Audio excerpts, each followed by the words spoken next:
For today's video mga Mima, itutuloy ko muna ang aming kwento nung nakaraang akyat namin dito sa Baguio City. So after nga namin manggaling sa Atok Benguet sa Northern Blossoms, pumunta rin po kami dito sa highest point na sinasabi.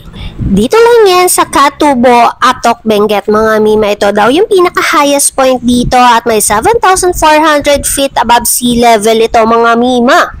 At kitang-kita dito mga Mima yung fog dito sa pinakatuktok ng bundok at napakagandang tanawin at na-experience din namin kumain ng fresh strawberries dito na nilagay talaga dito sa taho. So ibang-iba ang lasa doon sa nandun sa baba sa Baguio City. Kapag nandito ka sa taas mga Mima, kitang-kita mo talaga yung ganda ng tanawin na yan. Since tanghali na rin mga Mima, kaya naman naisipan na rin namin kumain dito sa highest point. So ito yung kinainan namin, yung highest point cafe and restaurant dito. Malapit lang dito sa pinaka-area. Fast forward tayo mga Mima, bago nga kami bumalik sa hotel, ito nga mga Mima, dumaan muna kami dito sa Sakura Park. Ito nga pala isa din sa mga famous na pasyalan dito sa Atok Benguet.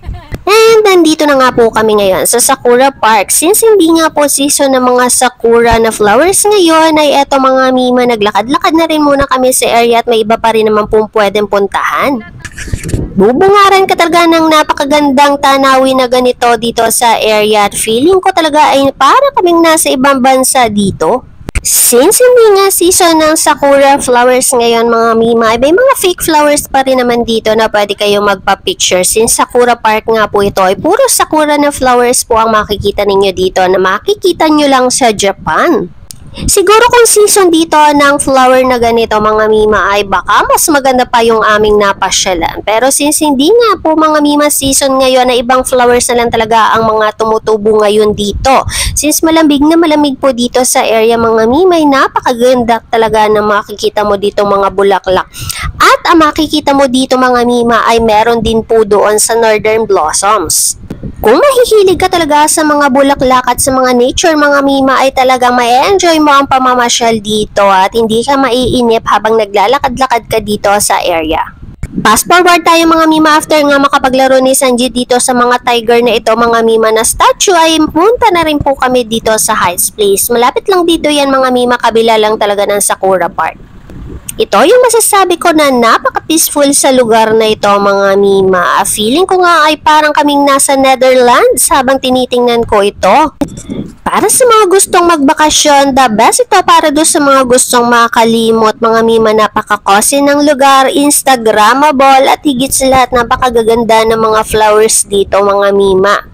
Malamig at mahangin ang lugar at ibig sabihin mga Mima talagang makakalimot ka sa lahat ng mga problema mo. At ang bahay dito mga Mima, akala ko talaga ito ay isang souvenir shop, pero mga Mima ito pala ay transient house para doon sa mga gustong magstay dito at mag-camp. Dapat talaga sa mga ganitong pasyalan mga Mima, matyaga ka maglakad at higit sa lahat mga Mima talagang e-enjoyin mo lang ang bawat paglakad mo. At eto nga sina ate nagpa-picture ba dito sa napakagandang punong ito. Napakatanda na daw ng punong ito dito mga Mima at napakyat pa nga dito si Sanji, ayan, hindi na nga siya marunong bumaba.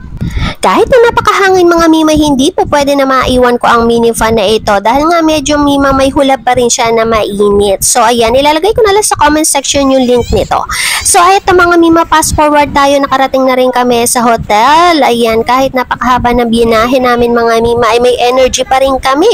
At syempre, kakain muna kami mga Mima ng dinner, kaya naman lumabas na rin po kami. At paglabas namin, nakita namin ito si Greenman nandito. Nagpapatawa na nga po siya dito sa daan.